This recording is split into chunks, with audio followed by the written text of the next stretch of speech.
Friends, we are going to discuss the most crucial issue being faced in India today, but ironically, least attention has been given to this, and that is FRA. और मैं चाहूँगा कि इसको आप सब जगह फैलाएं। FRA क्या है, ट्राइबल्स को क्यों चाहिए, व्हाट वाज द नीड, और सुप्रीम कोर्ट में जो हुआ वो क्यों हुआ और क्यों होना चाहिए। Population of something like you can say 20 crore people are being deprived of their rights for survival. सीधा सा तरीका है कि अगर ऐसे ही सरकार को करना है तो उनको सीधा गोली मार दो, पर होना क्यों चाहिए। To start with, when this act came into being, it started implementation from 1st of January 2008, और उसके ठीक बाद जो है 29 फरवरी 2008 को जो है फ्रंट लाइन ने एक लीड आर्टिकल छापा था जिसमें सारे डिटेल दिए थे, and what has been happening to the tribals in general.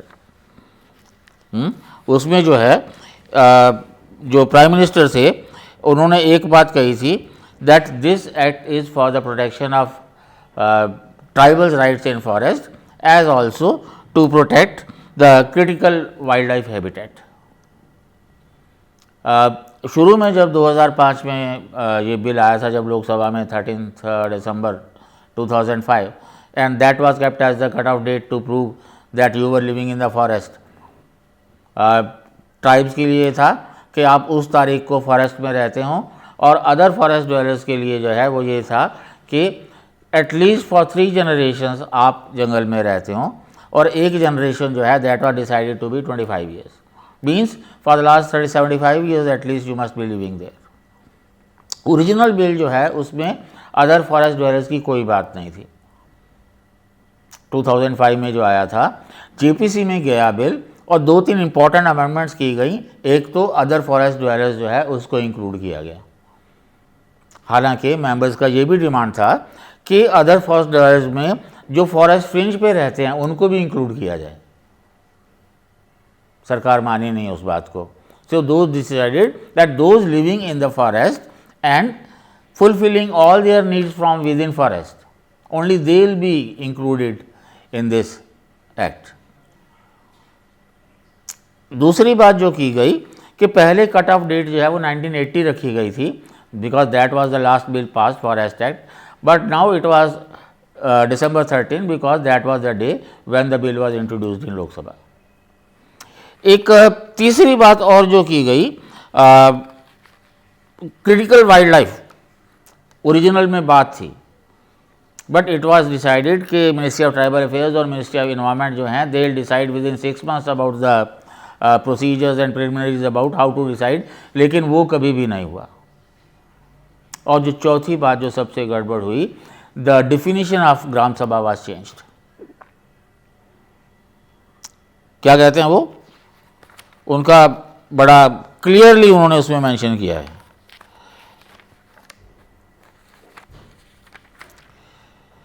The definition of Gram Sabha under section 3 of the draft rules has been distorted. In the draft, it was said that Gram Sabha might comprise a hamlet or a group of hamlets or even adult members of the village managing their affairs in accordance with their traditions and customs. The final rules say the Gram Sabha shall be convened by Gram Panchayats, which is a bigger entity. Merger of these hamlets by Gram Panchayats in practice may result in serious dilution of their rights, as the Gram Panchayat may be susceptible to external influences.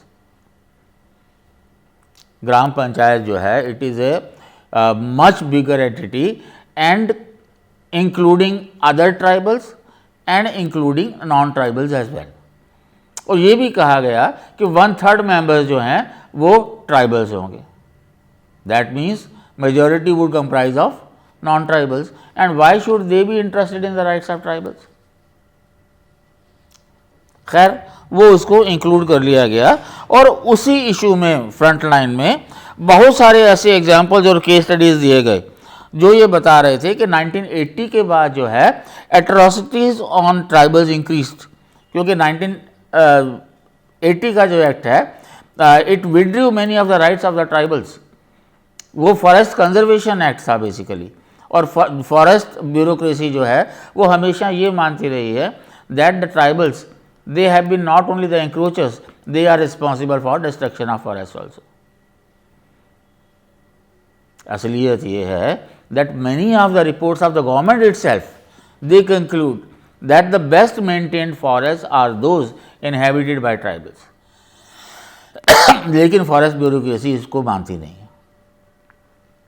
तो शुरू से ही जब से forest की बात हुई, actually British के आने से पहले फॉरेस्ट जो है वो that was not an issue.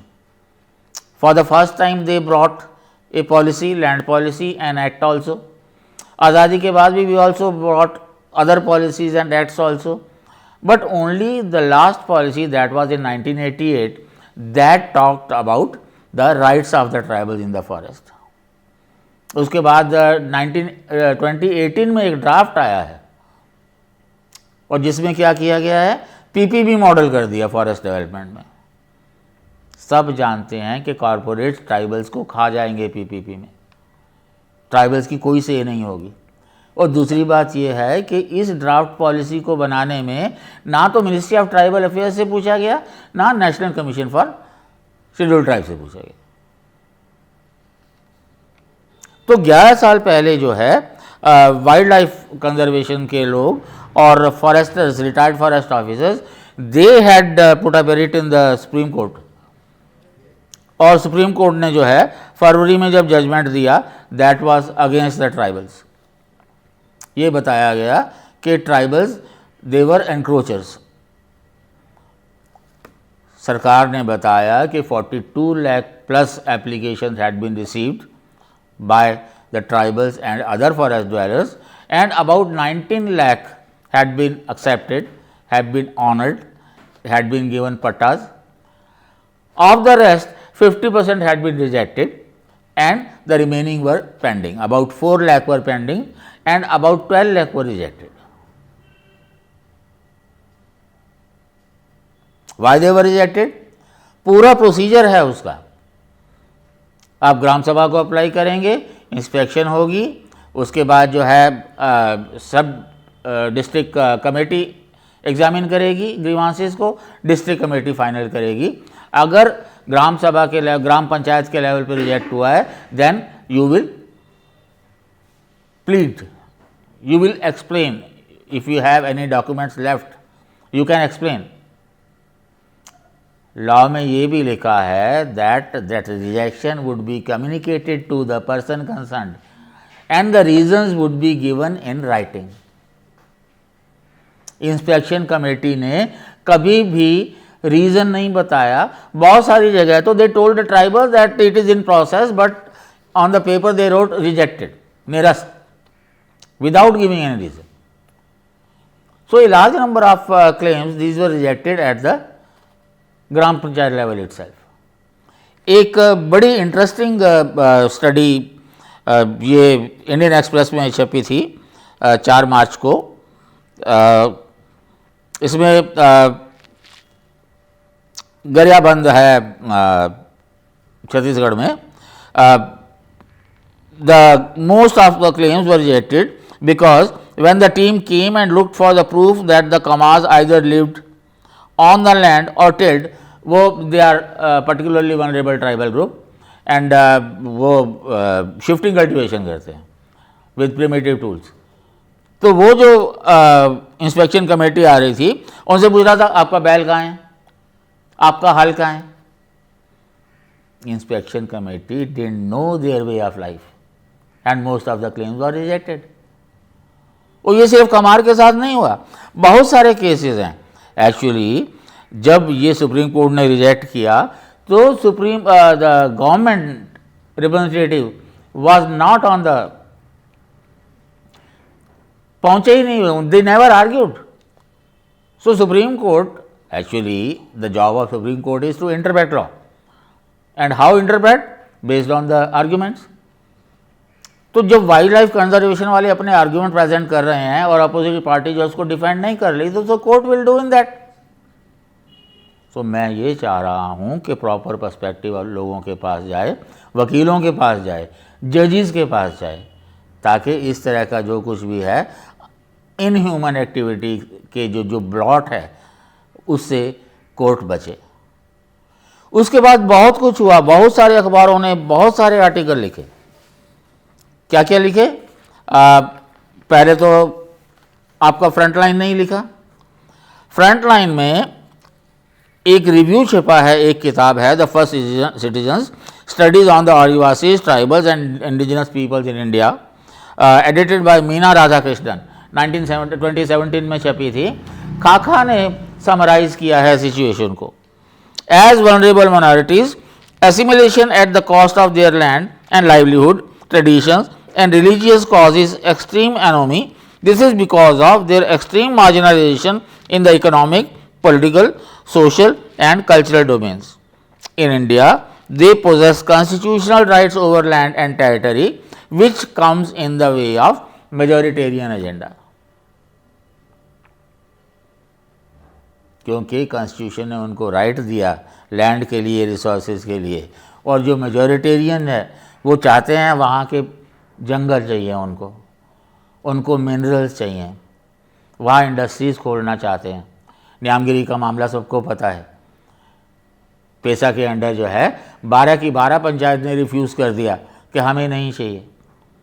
ऐसे 2 केसेस और भी हो चुके हैं कि मामला सुप्रीम कोर्ट में पहुंचा, तो पेशा और FRA में जो है पीपल रिफ्यूज्ड। पर बहुत बार ऐसा हुआ है that the collectors, according to PESA, the gram sabha has to be convened and their view is final. At many places collector ने जो है लिख के दे दिया, a meeting of gram sabha was held, out of n number of people 86% was present and all of them gave their assent for the project. So I strongly recommend and put it forward to the government. बिना किसी meeting के, बिना किसी tribal को पता किए land उनकी गई अगेंस्ट लॉ। और ये एक केस नहीं है, केसेस हैं। इधर आपका बता रहा है बिजनेस स्टैंडर्ड, इधर है हिंदुस्तान टाइम्स, इधर है हिंदू, इधर है मॉर्निंग स्टैंडर्ड, यहाँ है any paper you name, Economic Times, you name it and the news paper is here. जब कोर्ट ने अपना जजमेंट दे दिया and opposition they came forward to support the tribals, then the government woke up. Government ने जो है, जो stay के लिए what the government said on February 28, the solicitor general Tushar Mehta representing the centre explain the coexistence of forest dwellers with the natural habitat for centuries. उसके बाद Frontline का comment है, as if the centre became aware of this phenomenon only recently. जैसे कि centre को पता ही ना हो, और उसके बाद सेंटर को सब पता है। कैसे पता लग रहा है? The centre counsel told the court that forest dwellers were not aware of the appellate jurisdiction they were entitled to following the rejection of their claims. There was no single speaking order of rejection of their claims. All the orders carried just one word, rejected. The absence of speaking order means that forest dwellers are not aware of the ground for their rejection of their claims to forest land. Knowing the reason for the rejection would enable them to rebut them invoking the appellate remedy. That the rejection orders were not served on forest dwellers individually was another ground of attack on the so-called non-compliance with the eviction order served by authorities earlier. Tribals को कभी rules बताए नहीं गए, कभी rules समझाए नहीं गए। पहला सवाल तो ये है कि ट्राइबल्स की total population as per the 2011 census 8.6%। Total population अगर मान लो आज है 130 करोड़, तो 8.6% कितने हो जाएंगे? More than 10 crore. Other forest dweller जो हैं उनका नंबर भी अप्रॉक्सीमेटली सेम होगा, 20 करोड़। मान लो कि गवर्नमेंट जो कहती है कि जो फॉरेस्ट फ्रिंज पे रहते हैं दे वोंट बी इंक्लूडेड, और मान लो कि मैक्सिमम 50% होंगे, तब भी 10 करोड़ हो गए। Average family size in India is 4.6। कितनी फैमिलीज हुई फिर? 10 crore divided by 4.6, that will be more than 2 crore, 2.67। Apply कितनों ने किया? 42 लाख। क्यों? They were never made aware about this. Government से कि नहीं पहुंच सकते हम, अरे तुम आधार पहुंचा सकते हो उन तक, तुम उनके लिए राशन कार्ड पहुंचा सकते हो, येलो कार्ड सबको दिया हुआ है, तुम उनके बैंक अकाउंट खुलवा सकते हो, दुनिया भर की स्कीम्स लॉन्च कर सकते हो, वोटर कार्ड के लिए तुम घर घर जा सकते हो अगर, तो क्या उनके यहाँ जाना मुश्किल वाली बात थी? क्लियरली शोज कि सरकार का, किसी भी सरकार का कोई इरादा नहीं है, कोई प्रायोरिटी नहीं है tribals, because they do not form A vote bank. अभी भी किया जा सकता है, बशर्ते कि बात उन तक पहुंचे, बशर्ते कि सिविल सोसाइटी जो है वो मुद्दा उठाए। आयरनिकली सिविल सोसाइटी जो है उसका काम सिर्फ एक रह गया है कि कोई अगर ऐसी बात हो जाए अनहोनी तो इंडिया गेट पे जाके कैंडल लाइट जला दो आप। खैर, तो 50% फॉरेस्ट राइट्स क्लेम रिजेक्टेड, ये लिखता है हिंदुस्तान टाइम्स। और टिस ने एक स्टडी की है, उसका भी सेम ऑब्जर्वेशन है। और इंटरेस्टिंग बात क्या है कि 7 मार्च को इकोनॉमिक टाइम्स लिखता है कि सरकार ने कहा है कि 19.5 लाख फॉरेस्ट लैंड क्लेम्स 15 दिन के अंदर जो है वो वेरीफाई करो। जो क्लेम 2008 से लेकर के और 2019 तक जो है वो नहीं कर पाए, नवंबर 30 का जो है ये सारी स्टैटिस्टिक्स हैं गवर्नमेंट की कि इतने लोग ने अप्लाई किया, इतना रिजेक्ट किया। तो जब 10 साल में जो है वो लोग नहीं कर पाते, 15 दिन में जो है वो 19.5 लाख क्लेम को कर देंगे। और कैसे करेंगे वो पता है। और 15 दिन हो चुके हैं और अब तक कोई रिपोर्ट नहीं है। अखबारों को भी कोई इंटरेस्ट नहीं है, अखबारों ने न्यूज़ आनी थी डाल दी, मसला हो गया हल। कई पेपर्स ने डिटेल में लिखा, कईयों ने जो है ब्रीफ में लिखा, कईयों ने नहीं भी लिखा। पर सवाल इस बात का है कि समस्या है क्या। एक छोटी सी केस स्टडी इंटरेस्टिंग अगर मैं आपको बताऊं, सुप्रीम कोर्ट ने जो है हाल ही में एक ऑर्डर दिया था और फ्रंट लाइन ने लिखा है, ordering that those who indulge in illegal mining और वीसा provide compensation to the extent of 100% of the price of the extracted iron ore and manganese. The court has added to the earlier observation in Goa and Karnataka that rapacious mining depletes the country's resources. Actually mining तो बहुत time से होती आ रही है, but mining became crucial, mining became profitable mainly after 2003, क्योंकि international rates जो हैं manganese के, आयरन के, ये काफ़ी बढ़ गए थे। इसीलिए माइनिंग स्कैम जो हुआ उसके बाद, इसीलिए माइनिंग बिल लाया गया 2013, जिसमें ये कहा गया था कि 26% of the profits will go to the tribals. आज तक किसी को नहीं पता कि उस बिल का क्या हुआ और उस 26% का क्या हुआ। तो कुल मिलाकर के इंटरेस्टिंग बात है, इंटरेस्टिंग क्या है, मतलब बदकिस्मत बात यह है कि ट्राइबल्स का कहना है कि वो हमें समझते नहीं। अब ब्यूरोक्रेसी जो है वो क्यों समझे, एक ट्राइबल जी थोड़ी पड़े हैं, they have to make their bosses satisfied. Tribals के लिए तो कुछ भी लिख दें। कभी भी ट्राइबल्स जो हैं वो सरकार की प्रायोरिटी पे रहे नहीं हैं। अब एक बड़ा इंटरेस्टिंग आर्टिकल जो है हिंदू में जो है 7/3/19 को Professor Prakash Keshwani noted how political these framing can be. He wrote in 2006, well before FRA implementation started, the Environment Ministry directed state governments to declare all existing protected areas as critical tiger habitats, so that they would not be controlled under the Act. In 2012, the ministry tried to remove critical tiger habitats from the purview of National Board for Wildlife, purportedly to make diversion of forest land later on. This year in January, the Environment Ministry cancelled community forest rights given to the Adivasi community in Chhattisgarh's Hasdeo Anand forest and handed over 2000 acres of this forest to the coal mining company. Interesting बात यह है कि these coal mining companies जो हैं they bribe the bureaucracy, mining bureaucracy. और एक transparency international की एक न्यूज़ है कि झारखंड के जो माइनिंग ऑफिसर्स हैं वो कंपनीज की जो मोटरसाइकिल दी है उससे जो है वो आते जाते हैं. They have no right, they have their own conveyance provided by the state, लेकिन है. तो सुप्रीम कोर्ट ने जो है जब इसको रोक दिया,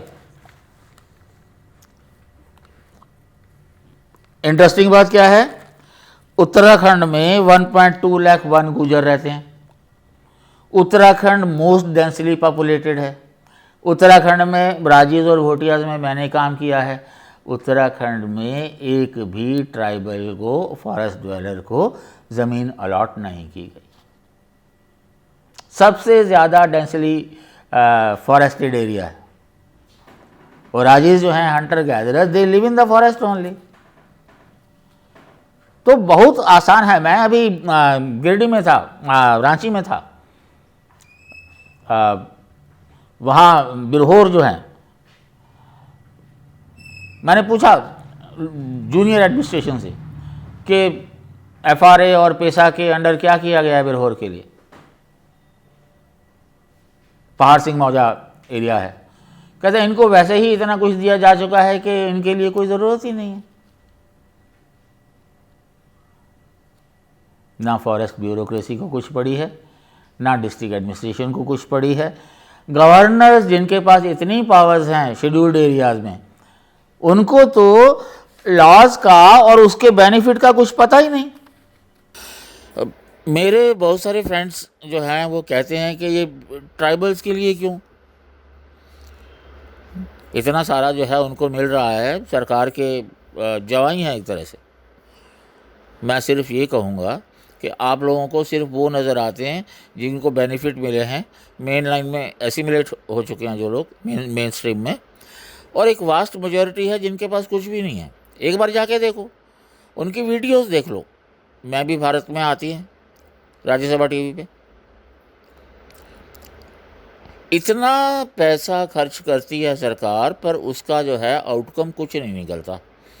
आपको वही लोग नज़र आते हैं जो सूटेड बूटेड होते हैं, फराटेदार अंग्रेज़ी बोलते हैं, जो शुरू से जो हैं ट्राइबल के नाम का पैसा खा रहे हैं, लेकिन वो ट्राइबल रहे नहीं हैं. असलियत बहुत डिफरेंट है. कुछ लोग कहते हैं कि ट्राइबल्स के पास डिसप्रोपोर्शनल एसेट्स हैं कंट्री की. 8.6% लोग हैं और करीब 3 गुना एरिया है प्रोपोर्शनेटली उनके पास. 60% से ज़्यादा मिनरल हैं उनके पास. तो वो तो जो है हमें डेवलपमेंट चाहिए तो वो रिसोर्सेज चाहिए. पहली बात तो ये है कि वो रिसोर्सेज आपको चाहिए वो उसके एरिया में हैं. जैसे कोल के लिए सरकार जो है रॉयल्टी देती है स्टेट्स को, झारखंड है, छत्तीसगढ़ है, मध्य प्रदेश है, वो रॉयल्टी डायरेक्टली ट्राइबल्स को जानी चाहिए. पहला राइट तो उनका बनता है. दूसरी बात क्या है, अगर आपको लगता है कि डिसप्रोपोर्शनेट है तो पता होना चाहिए कि there are only 58 people in the country who own 2/3 of national wealth. जाके शेयर करो उनसे. एक साहब ने अपनी बीवी के लिए जो है 600 करोड़ का बंगला बना के गिफ्ट कर दिया उसको, एक आध कमरे पे ताला लगा दो, आपका अपना बना लो। किसी 5 स्टार होटल में जाओ, चाय मांगो, पियो, 10 रुपये दे दो, बोलो चाय तो 10 रुपये की होती है। अगर कुछ नहीं कर सकते तो बोरिया बिस्तर बांधो और जाकर के ट्राइबल एरिया में जाके रहो। उनकी जो वेल्थ है उसको शेयर कर लो, आपको पता लगेगा वे ऑफ लाइफ क्या होता है। शहरों में रहोगे, हर चीज़ जो है वो डिस्काउंट पे लोगे, सारी फैसिलिटीज़ सब्सिडाइज होंगी, एजुकेशन हो, हेल्थ हो, दुनिया भर के इंश्योरेंस क्लेम करते रहो, और उनका जो हक है वो आपको पसंद नहीं है। एक और कविता आपने सुनी होगी, वो नोबेल प्राइज़ विनर की थी कि वो उनके लिए आए तो मैं चुप रहा, फिर वो उनके लिए आए फिर मैं चुप रहा, फिर वो उनके लिए आए तो मैं चुप रहा, और जब वो मेरे लिए आए तो कोई नहीं था बोलने के लिए। तो they are an integral part of the nation. सरकार ने उनको पैरासाइट बना के रख दिया है। एक चीज़ ध्यान में रखो, आज उनके साथ हो रहा है तो क्या कल आपके साथ नहीं हो सकता। मॉर्निंग स्टैंडर्ड पेपर जो है 11 मार्च को लिखता है, एक रिपोर्ट है सेंटर फॉर सोशल जस्टिस ने बताई है, a significant number of rejections of claim because someone in the applicants family had a government job. Act में ऐसी कोई क्लॉज ही नहीं है कि अगर आपके पास गवर्नमेंट जॉब होगी तो आपको लैंड नहीं मिलेगी। The other issues identified by the CSJ were rejection on account of not producing recent photographs of cultivation, inordinate delay and pendency, failure in recording rights acquired into the revenue records, service of eviction notices from land on which claims were rejected. Women are discouraged to file claims, and even if they do, there are conflicts over which party has the claim. Widows also lose out. Procedural lapses are also there.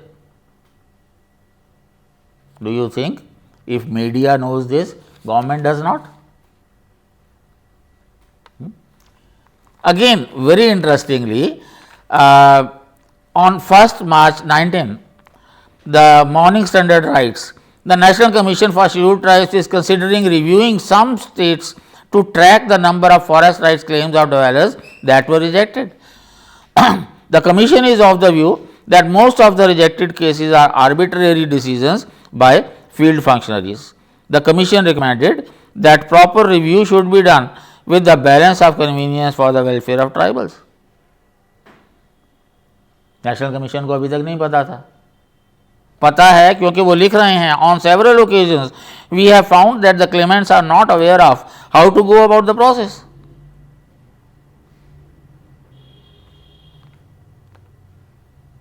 तो किस लिए है commission? खाली चिट्ठी लिख देना और उनका काम हो जाता है क्या?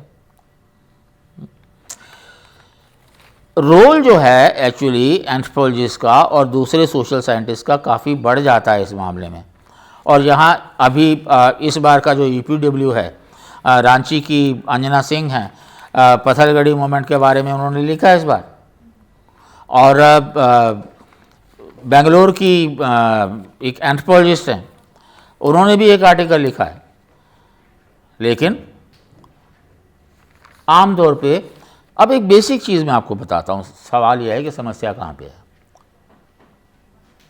We need the resources lying in the tribal areas and we need their land also. Why? Because our greed has been increasing, greed for material wealth, and also the land for our increasing population. लेकिन उससे पहले forest bureaucracy ये कहती है कि these tribals they destroy forest. मैं आपको पहले बता चुका हूँ। एक्चुअली जो शिफ्टिंग कल्टिवेशंस हैं ट्राइबल्स में, दे हैड अ झूम cycle of about 70 to 80 years. अब क्या किया फॉरेस्ट ब्यूरोक्रेसी ने? This is biodiverse project, this is bird sanctuary, this is tiger reserve. इतने से एरिया में पंचायत फॉरेस्ट में थोड़ी सी जगह आप उनको दे देंगे और आप कहेंगे पेड़ काटो।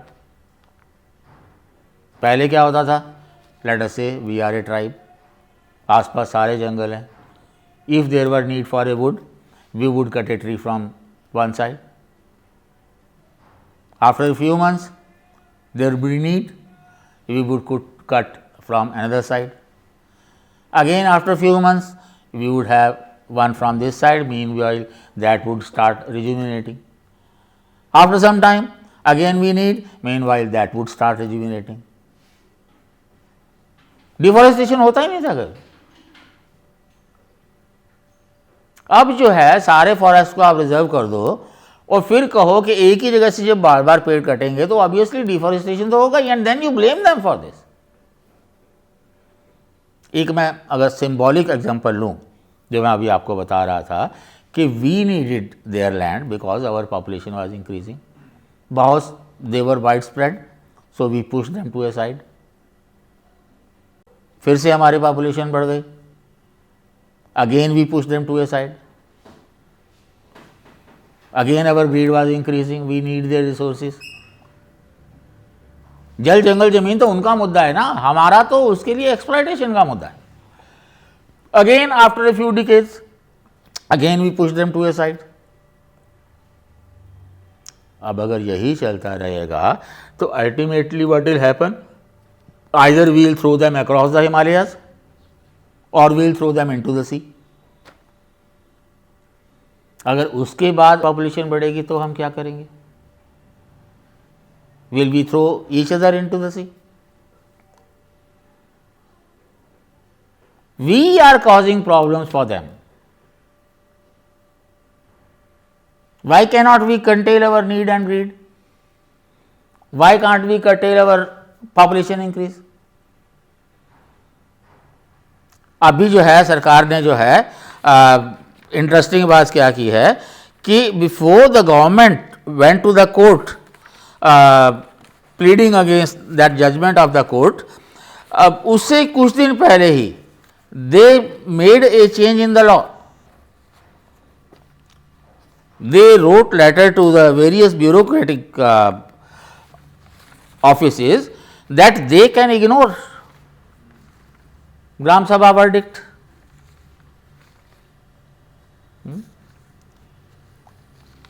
लॉ किस लिए बना है? मॉर्निंग स्टैंडर्ड ने लिखा था 6 जनवरी को, over 20,000 hectares of forest land diverted but clearances get stuck. उन क्लियरेंसेस के चक्कर में जो है सरकार ने कहा that you just ignore the consent. और उसके बाद जो है इंटरेस्टिंग बात क्या है कि सरकार जो कोर्ट में कहती है वो कुछ और है और जो कर रही है वो कुछ और है। अभी हाल ही में जो है न्यूज़पेपर्स ने बहुत सारे वो आर्टिकल्स लिखे, बहुत सारी केस स्टडीज़ बताई। एडिटोरियल्स किसी के कोई ख़ास नहीं थे। जो सबसे अच्छा मेरे को लगा, रांची का एक पेपर है मॉर्निंग इंडिया, मतलब बाकी न्यूज़पेपर्स को तो बी.डी. शर्मा के बारे में जानकारी नहीं है। The last commissioner for schedule caste and schedule tribe, उनकी 29th रिपोर्ट जो है आज भी सरकारों के कान में गूंजती है। अगर मैं उनका एक पैरा आपको पढ़ के सुनाऊं तो क्या कहा उन्होंने, what should one say about a system in which the constitution itself has bestowed on the president and the governors unlimited powers for the protection and welfare of the tribal people, yet they have not been able to save the people from exploitation and oppression of their own servants. And this historic task has been accomplished only by the Naxalites in some areas. सरकार को जब भी naxalite से बात करनी होती थी doctor BD. Sharma ही याद आते थे। अभी मतलब कुछ महीने पहले एक्सपायर कर गए तो पता ही नहीं किसी को, सिर्फ जो है जिसकी मैं बात कर रहा हूँ पेपर की, historical injustice had been highlighted earlier by doctor B D Sharma in the 29th report of the Commissioner of SC/STs submitted in May 1990. Actually उससे पहले जो है this was all argumentative report. 28th report में he gave all the statistics. और उनको ये भी पता था कि MPs पढ़ते नहीं हैं कुछ भी. So what he did, 29th report को he converted it into a letter to the president, ताकि इसी बहाने लोग पढ़ेंगे. And that is why it is in public domain. Experts estimate that February 20 order could result in some 8 million tribal people, including women and children, leaving forest areas spread across 17 Indian states, which their ancestors had inhabited for centuries. Little doubt, the judgment is a death sentence for millions of tribals. The eviction is nothing but a kind of land theft by the states. Why the petitioners asserted that the tribals were encroaching on diminishing forests spread across 500 wildlife sanctuaries and 90 national parks, the fact remains that the big business and vested interests have been denuding the forest and poaching the animals. सारा कुछ जो है जो भी कर रहे हैं वो corporate houses, big business. Tribals की ज़रूरत अगर होगी भी तो कितनी होगी? अगर सारे ट्राइबल्स की ज़रूरत भी अगर आप जोड़ लेते हो तो बहुत ज़्यादा फर्क नहीं पड़ता फॉरेस्ट को, because tribals they themselves protect the forest as well. Indian Express 11 मार्च को लिखता है, a day before it move the Supreme Court seeking a stay and modification of February 13 order directing states to evict over 1 million tribals and other forest dwellers, the center issued a circular clarifying that the compliance with the Forest Right Act and obtaining consent of Gram Sabha under the act was no longer necessary to consider projects on the forest land. This is against law. But the Environment Ministry circular dated February 26, however, clarified that the compliance under FRA is not required for consideration in principle approval of a project, and the district collector will complete the process related to FRA only after a project received in principle approved.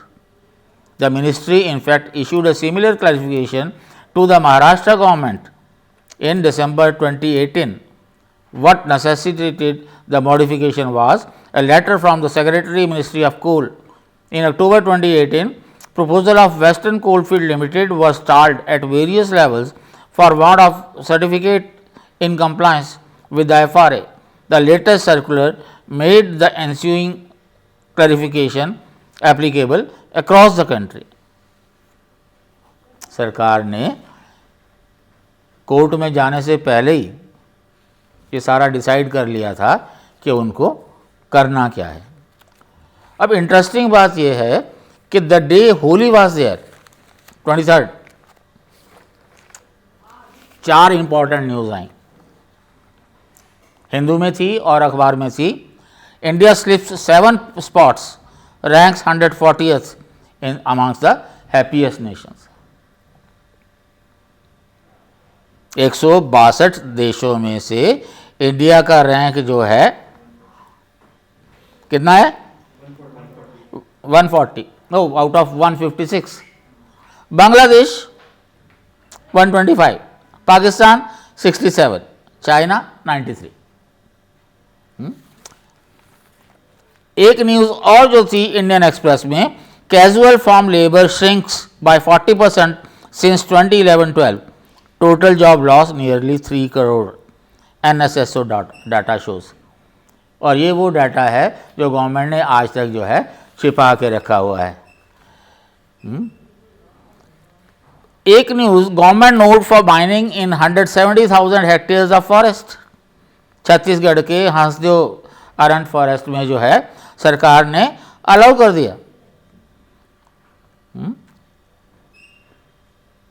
The Forest Survey of India in a 2014 report had recommended that Hansdev Arant should be inviolate for mining, पर सरकार ने कर दिया.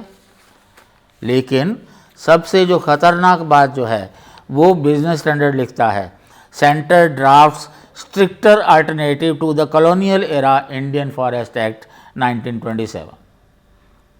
मैं शुरू में आप बताया है कि 1927 एक्ट से all forest wealth was declared public wealth. Impact क्या हुआ कि forest dwellers how will they prove there stay for 75 years. खास तौर से बहुत सारी डेवलपमेंट एक्टिविटीज की वजह से many of them have been displaced and displaced again and again. उसके बावजूद the Union government has proposed an overhaul of the Indian Forest Act 1927, which the British rulers imposed to take over Indian forests, use them to produce timber while curtailing and extinguishing rights of millions. In the draft law, the Union government has proposed to not only retain but enhance police and quasi judicial power that the forest officials enjoyed under the original act and provide them yet more. This includes power to use firearms with exceptional level of immunity from the prosecution. Do you think we need emergency? This is already. The draft law also proposes to restore higher management powers and a degree of veto power with the forest bureaucracy over the Forest Right Act. तो forest act की ज़रूरत क्या है, उसको वैसे ही ख़त्म कर दो ना। Otherwise also actually tribals have plenty of rights in the forest. अगर आप गूगल पे जाएं और उसमें डालें ट्राइबल्स राइट्स इन फॉरेस्ट, आप हैरान रह जाएंगे और आपको लगेगा what is required by the tribals, वो परेशान क्यों हैं। The fact is that tribals have the rights, the foresters have the rights overriding tribal rights. Let us say, for example, tribals have the right to collect miners for forest produce, but a forest guard has the right to arrest somebody who he thinks is entering the forest with an intention to damage the forest. तो जब भी कोई tribal जाता है जंगल में, forester को लगता है कि ये नुकसान पहुंचाएगा, यू कांट क्वेश्चन इट, लगता है तो लगता है, so he arrest him informally and then you have bargain 70-30, 60-40, 50-50 and if when the issue involves tribal women you can't even imagine what happens. Orissa की जो केबी के बेल्ट है, इतना बुरा हाल है वहाँ पे। अभी एक ही न्यूज़ आ जाई है, नेशनल प्रिंट उसको छापता ही नहीं, नेशनल मीडिया उसको कवर ही नहीं करता, because it is not an issue for that, क्योंकि मिडिल क्लास के सिर पे नहीं आई। मिडिल क्लास जो है that can stand. Civil society में जो है मिडिल क्लास का रोल बहुत अहम होता है। कोई भी सरकार हो, actually right from UPA 2, before that from Manmohan Singh times, we started following liberalism, and from UPA 2 we started following neoliberalism, जिसकी खास कैरेक्टरिस्टिक है क्रोनी कैपिटलिज्म। नियोलिबरलिज्म का एक ही नारा है, appreciate the poor but benefit the rich. आप देख रहे हैं जो हो रहा है। लेकिन नारे क्या होते हैं, मेरी गरीबों की सरकार। तो दैट इज हैपनिंग। और खास तौर से एक नई चीज जो है वो लाई गई है। वो क्या है, एक खास किस्म के फॉरेस्ट हैं और वो फॉरेस्ट जो हैं सिर्फ कमर्शियल यूज के लिए होंगे और वो फॉरेस्ट जो हैं ट्राइबल्स के पहुंच से बाहर होंगे। और वो फॉरेस्ट टिम्बर है, अदर जो भी रिसोर्सेज जो हैं इंडस्ट्री के काम के हैं, मार्केटिंग के लिए यूज़ आते हैं, वो सारे उसमें होगा। तो एक तरफ तो जो है आप ट्राइबल्स के राइट्स को भूल जाइए और दूसरी तरफ जो है आप कॉरपोरेट्स को सब कुछ देते रहिए। मेरा एक विश्वास है और पिछले 40 साल से विश्वास है कि कंट्री के रिसोर्सेज जो हैं प्राइवेटाइज नहीं किए जाने चाहिए। लैंड है, माइंस हैं, इवन एयरवेज हैं, वाटरवेज हैं। आप सारा कुछ प्राइवेट कर दोगे तो आपकी जो अगली जनरेशन आएगी वो आपसे पूछेगी पापा मामा हमारे लिए क्या छोड़ के गए हो, तो क्या जवाब होगा? भाई तुम नौकरी करो, काम करो, मस्त रहो बस, और नौकरियां भी नहीं रहेंगी। The issue is serious involving at least 20 crore, गिनती भी नहीं आती बहुतों को 20 करोड़ तक। तो हम जानते हैं ट्राइबल का हेल्थ का क्या हाल है, हम जानते हैं उनकी एजुकेशन का क्या हाल है। जब शहरों में 8वीं की क्लास वाले 5वीं का नहीं पढ़ पाते, मैं तो खुद एक स्टडी की है, 75% बच्चे जो हैं 8वीं के 1 से 15 तक नहीं लिख पाते अंग्रेज़ी और हिंदी में, और आप उम्मीद करते हैं कि वो नेशन बिल्डर बनेंगे। आप सोचते हैं कि उनको एम्प्लॉयमेंट मिलेगी।